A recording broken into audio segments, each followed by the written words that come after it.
awesome. You look beautiful. I'm so pumped to see you. The excitement. Oh, I love you back. Believe it. So let me just ask you guys this. Who saw the debate in Miami where Lester Holt wanted to ask who is going to abolish private health insurance? Y'all see that? Yeah. Oh, yeah. Well, let me tell you what we want to abolish. We want to abolish people dying because they cannot afford their medicine. We want to abolish people from going bankrupt because they get sick. We want to abolish an America where you work just to work and not work to get ahead. We want to work to get ahead, y'all. We want to abolish the idea that we are being divided by a president who promotes hate and division. We want to abolish that. We want to come together and be in solidarity as a society. The bottom line is we have an America that is right within our grasp to reach out and to grab it, where we are all together, where we have prosperity, where we can go to the doctor, where we can develop our minds with education without getting mountains of debt on our shoulders. It is within our grasp, but to do that, we have got to organize. I'm gonna tell you this, is Bernie awesome? Absolutely, you better believe he is, am I right? But at the end of the day, Bernie's not running because of Bernie, Bernie's running because of you. Bernie is running because he believes in the power of the people. The power of the people. Anybody down with that? Yeah. The power of the people is what's going to happen, because even after we win this election and Bernie's the president, we're not going to be able to just go home and say, yeah, Bernie, you take care of it, man. I'm waiting on my Medicare for all. Let's get that done. No, what are we going to do? If we're going to win this, we're going to have to take on these big insurance companies. Yeah. We're going to have to take on these big fossil fuel companies. Yeah. We're going to have to take on these big drug manufacturing companies. Yeah. And we're going to have to continue our culture of organizing, of energy, of fighting back, of never giving up, even after we win. After we win, that's when Bernie's the real work starts, right? I'm just going to tell you guys, the fact is that this race is going to be won by you reaching out to your fellow Minnesotans and people all over this country. We're going to reach out to the people who don't vote, people who were not 18 at the last election, people who were not naturalized citizens in the last election.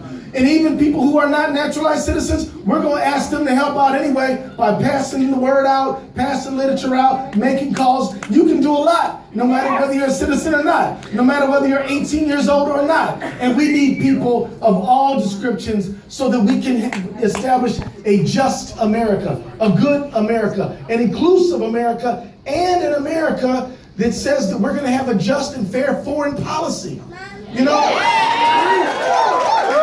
It says we don't believe in the permanent war machine. We actually believe in diplomacy. We actually believe in helping people around the world develop, not exploiting them and taking advantage of them so a few companies can take their oil or take their sugar or take whatever they got or take their labor. We want a foreign policy that is just, that is fair, and respects people. I'm telling you right now, if we would have a just foreign policy in Central America, people wouldn't want to leave their homes to come here. If we help invest in people and strengthen them where they are, we don't have half the problems that we think we have. The truth is, we need a president who understands that, who's truly willing to reflect the will of the people. We're talking about democracy, folks. What we live in now is an undemocratic situation. Well, how would you describe a country? You need to shut down your phony working group and prosecute the killer cops. How would you describe a situation where 90% of Americans say we should have universal background checks, and yet we can't get them through Congress? That's not democratic. That's not democracy. How would you describe a country where it says, well, we don't believe people should be prosecuted for marijuana, but yet we're doing it all the time? 90% of the people, 80% say we should legalize or at least decriminalize, and yet that is what we're doing. End the phony war on drugs. We need to end the phony war on drugs. And people agree that we do. So let me just say this, you guys. This is real business. You all are here because you believe that we can be better than we are, that we can come together. And I'm going to just tell you as I begin to wrap up, because I know you guys are ready for Bernie, right? I just want to say that it is important for us all to pay attention. That President, who is in the White House, makes a big difference. The fact is that the rise in anti-Semitism, anti-Islamophobia, homophobia, all this hate crime stuff, it has peaked and it is going up under this current president. You know that. And let me tell you, President Trump is not just some routine, ignorant racist. He's a smart racist, to tell you the truth. He is using a tool of manipulation, which started at least during Nixon with the Southern Strategy. Moved on to Reagan when he gave his inaugural speech for his campaign in Philadelphia, Mississippi, talking about states' rights. Does anybody know what Philadelphia, Mississippi is famous for? That's where the bodies of Schwerner, Cheney, and Goodman were found. They've been manipulating race for years. And what about Willie Horton? And all these things. So right now, what they used to dog whistle, they now are screaming into a bullhorn.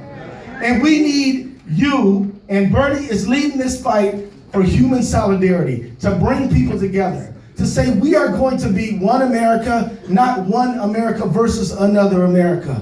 It cannot simply be the LGBTQ community standing up for LGBTQ rights. It's got to be all of us standing up with them. It cannot simply be Muslims standing against Islamophobia. We all got to stand up for each other.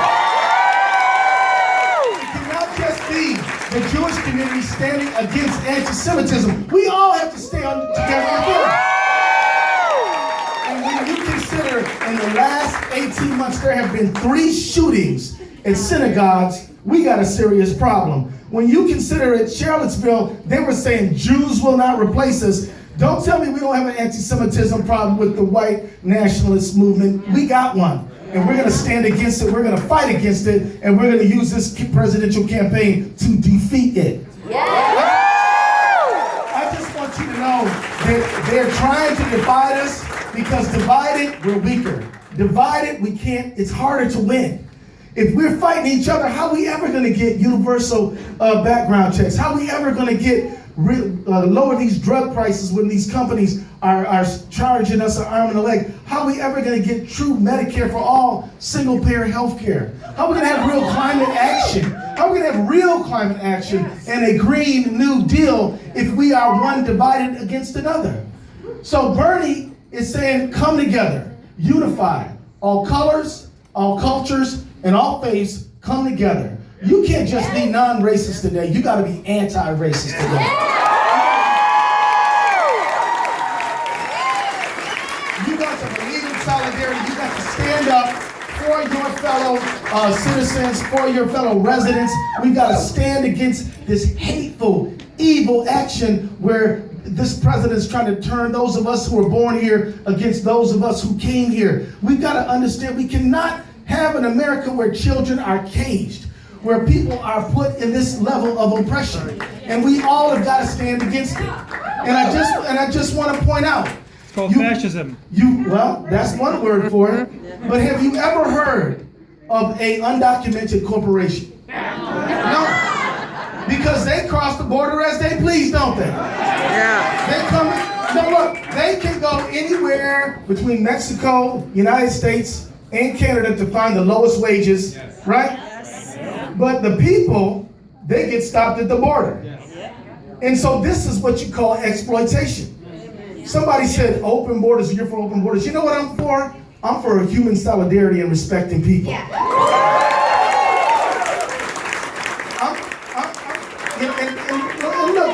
And look, let me tell you, the Immigration Custom Enforcement Organization, it didn't always exist. It didn't exist up until we reestablished the Department of Homeland Security. Are you telling me we cannot do better? Are you telling me we can't have a better way of dealing with human beings? I believe that we can change this situation so we respect human dignity. We respect children. We respect people's rights. I believe we don't have to criminalize and militarize our border.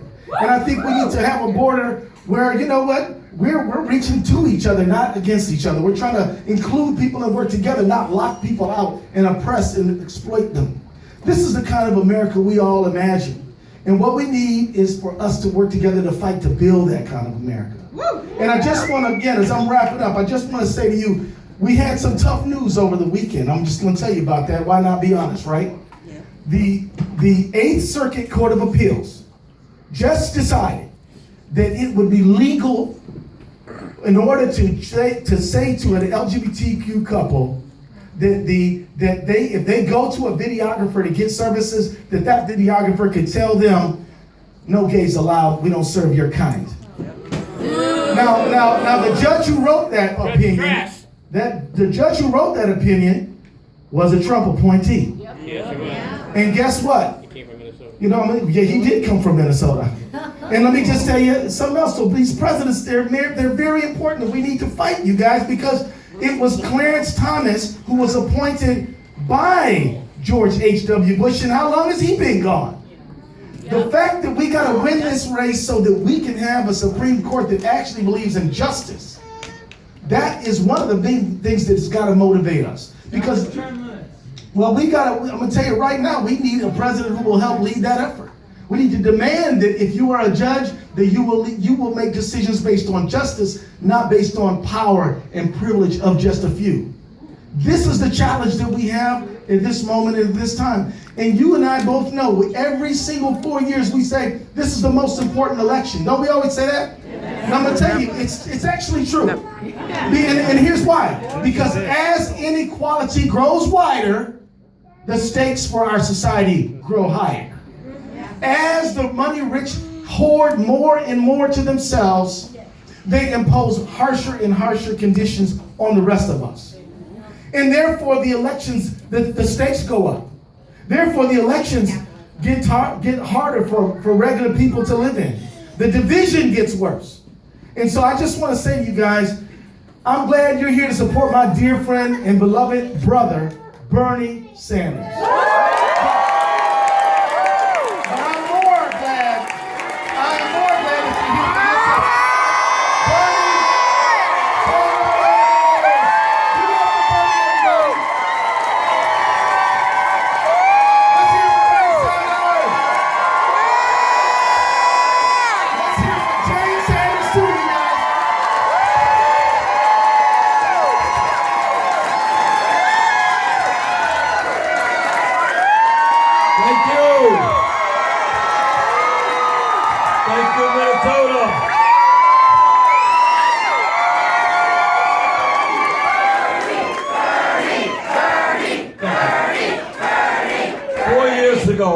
Not 4 years ago. Recently, I came here last year. I was here 4 years ago as well. But last year, I came here to campaign for this guy to become your Attorney General. And I want you to know that Keith Ellison is redefining what an Attorney General can be in terms of standing up for working people and standing up for justice and in fighting discrimination in all forms. Keith, thank you so much.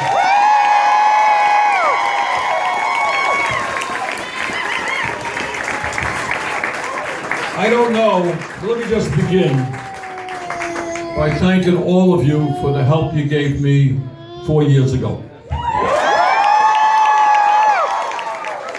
4 years ago, we took on the entire political establishment in this state, maybe with the exception of one member of the United States Congress. There he was.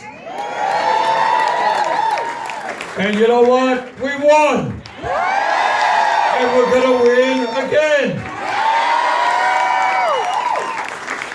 And the reason that we won, as Keith indicated, is twofold. Number one, our campaign and what Keith is about speaks to the needs of ordinary people in Minnesota and all over this country. We understand that there's a lot of pain out there. We understand there's a lot of greed out there. We understand there is a lot of exploitation and discrimination out there. And our campaign and our presidency is prepared to take on the powerful special interest and their greed and create an economy and a government that works for all of us, not just the 1%. Donald Trump thinks, well, he doesn't think all that much. Donald Trump dash, you fill in the word, that he's going to win re-election doing what demagogues always do. And you know what demagogues always do? They pick on people who don't have a lot of political power, people who are minorities. Maybe they are African Americans, maybe they are gay people, maybe they are undocumented people, maybe they're Jews, maybe they're gypsies, wherever the world is, it's a different people. And then you go in, you tell ordinary people, you don't have enough wages, you don't have health, it's the fault of these people. That's what demagogues always do. And he thinks that by dividing us up based on the color of our skin, or where we were born, or our sexual orientation, or our religion, or our gender, he thinks that by dividing us up, he is going to win. Well, we got some bad news for Mr. Trump. It ain't going to work in Minnesota, and it's not going to work in Vermont, and it's not going to work any place in this country, because we understand that when we come together around an agenda that works for all of us, not the 1%, there is nothing that can stop us from victory and from transforming this country in a way that we have to do. So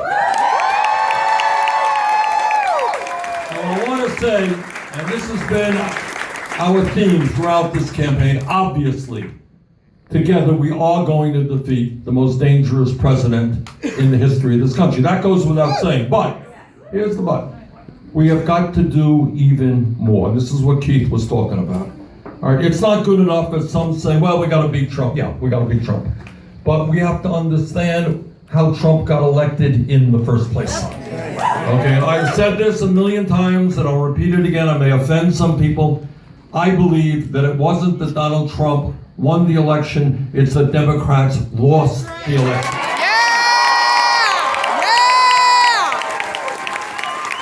And what that means, there are too many people out there that are working for $9-10 an hour. They're in pain, they're seeing their kids even in worse shape than they are. They can't afford health care. They can't afford to send their kids to college. They are one of the half of people in this country living paycheck to paycheck. They are in pain, and they don't hear candidates listening to their pain. Okay?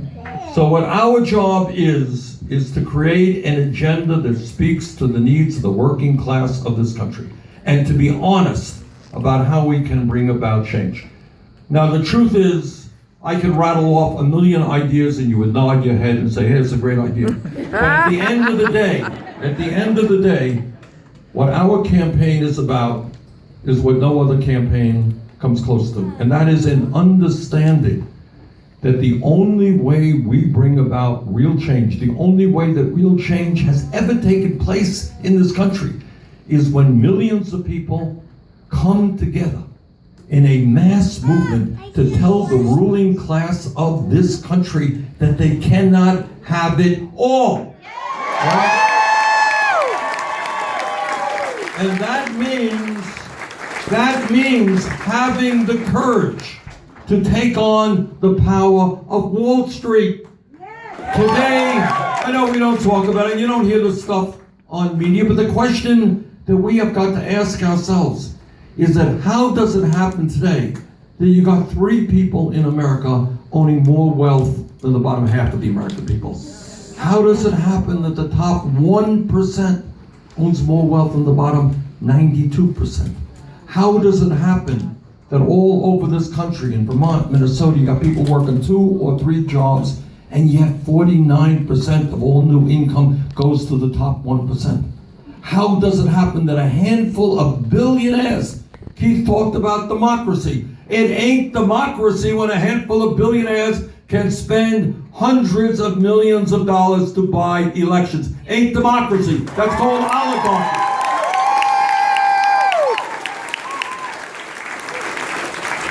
So when the message of our campaign is us, not me, that's not just a bumper sticker, although it is a very good bumper sticker.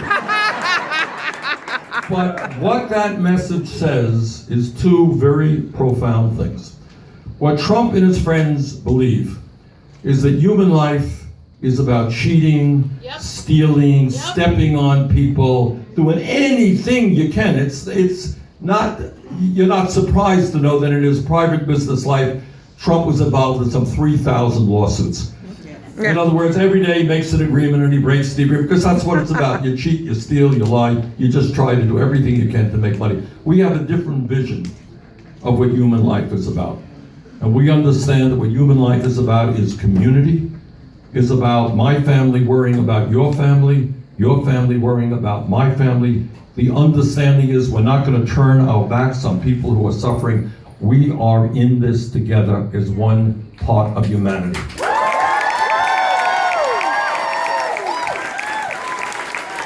But the second part of what us, not me, means is something even deeper. And that is an understanding, and again, this is the only campaign that will tell you this, is the understanding that no presidential candidate, not Bernie Sanders or anybody else, can do it alone. Because we are taking on uniquely the entire power structure of this country. No president. I can't take on Wall Street alone. I can't take on the drug companies alone. Can't take on the insurance companies alone. Can't take on the fossil fuel industry or the military industrial complex or the prison industrial complex or the corporate media or the 1%. Can't do it all alone. No president can.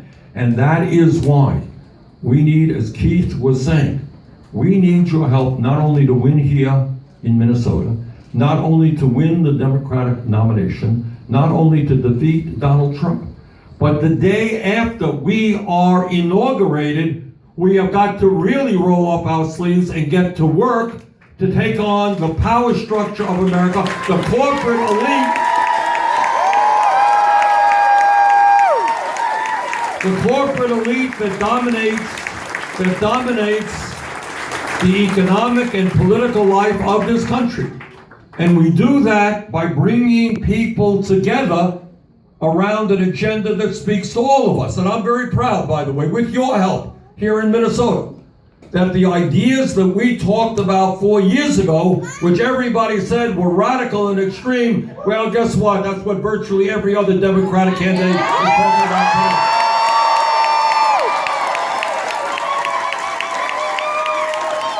You know, I am reminded, and I'm paraphrasing, I always get this quote a little bit wrong.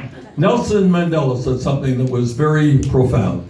He said, everything is impossible until it happens. And that is what the campaign is about. This campaign is about breaking down the limits of our imagination in terms of what this country can be.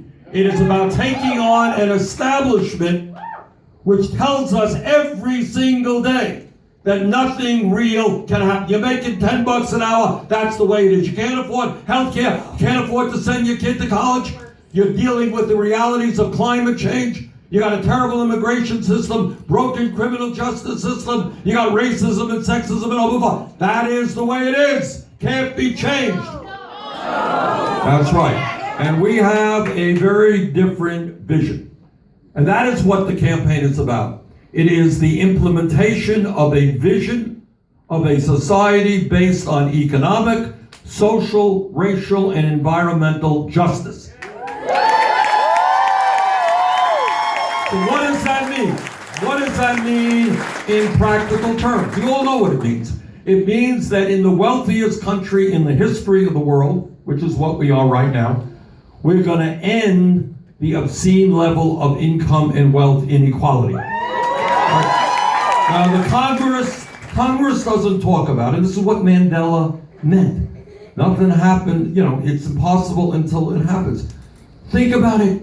3 people in America own more wealth than the bottom half of American society. Insane. And many of these large corporations that make billions in profit don't pay a nickel in federal income tax.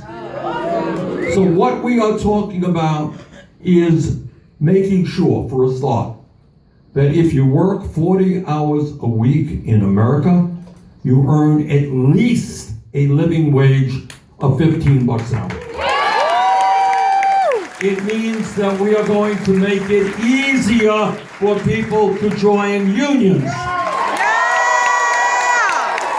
It means that we will end the absurdity of women making 80 cents on the dollar compared to men.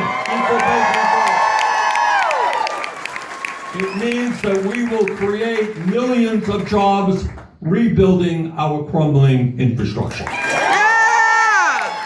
It means that all of us know, everybody knows, the future of this country is in education. Think about it for a moment. Again, think outside of the box. Take a step back. You're living in the wealthiest country in the history of the world. Every psychologist will tell you that 0 through 4 are the most important years of intellectual and emotional development. And yet, knowing that, we have a disgracefully bad child care system. Yes. So you got working families who cannot afford child care. They're out, mom's out, dad's out working. They can't afford child care. And often the people who take care of their kids make less money than a McDonald's worker. So we got to rethink these things and say that our children are our most precious people. And that the folks who work with those children are doing enormously important work. So we're going to have universal, high-quality, affordable child care and pay the workers who do that work a living wage. All over this country, you have public school systems that are hurting, especially in minority areas, especially in low-income areas. You have states like Oklahoma, where because of budgetary reasons, children are going to school 4 days a week. All right? So we have situations where underpaid teachers are literally taking money out of their own limited salaries to buy school supplies. This is insane again. We are going to invest significantly in public education. No teacher in America should make less than $60,000 a year. And we are going to triple funding for low-income Title I schools. And when we talk about education, something I talked about 4 years ago, and I said, you know what? You got to rethink what public education means. It's no longer good enough to talk about free public education being K through 12. We've got to make public colleges and universities tuition free. And guess what? All over the country, that is exactly what is happening. We're making progress in that area. Not only college, but training schools for kids who want to be carpenters or sheet metal workers or plumbers. They need that training in order to go out and get the good jobs. And then another issue that we are talking about, and mark my words, other people will jump on this one, and that is to say that at a time when the younger generation, for the first time in modern American history, will, until we turn it around, have a lower standard of living than their parents, we are going to cancel all student debt in America.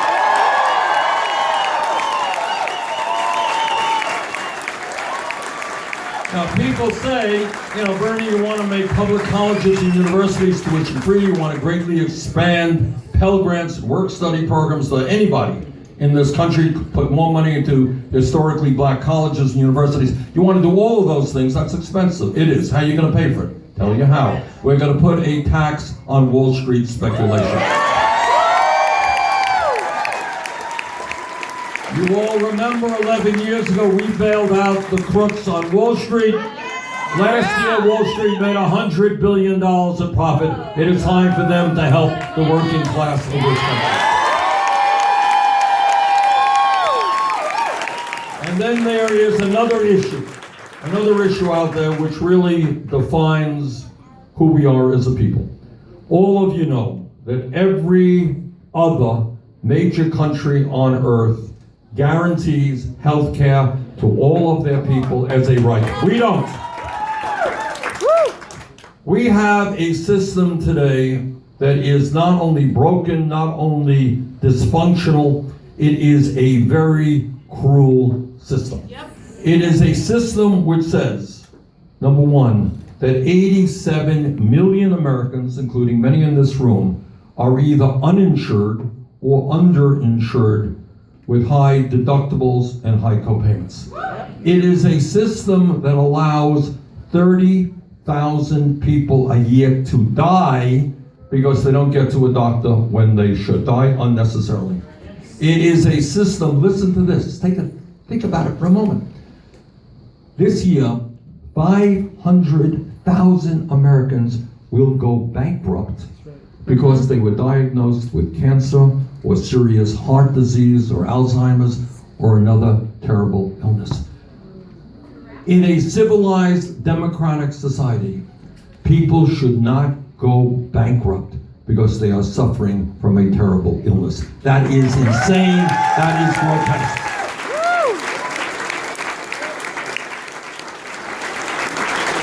And in the midst of this dysfunctionality, in the midst of all of this pain, the healthcare industry last year made $100 billion in profit. That's the insurance companies and the drug companies.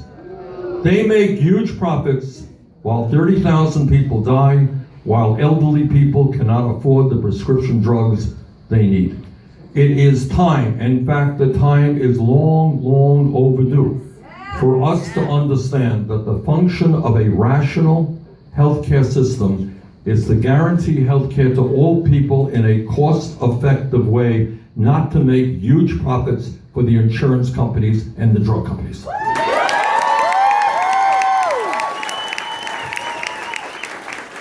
Now, this healthcare system, and by the way, please know that we are now spending, people ask me, I say, Bernie, how are you going to pay for it?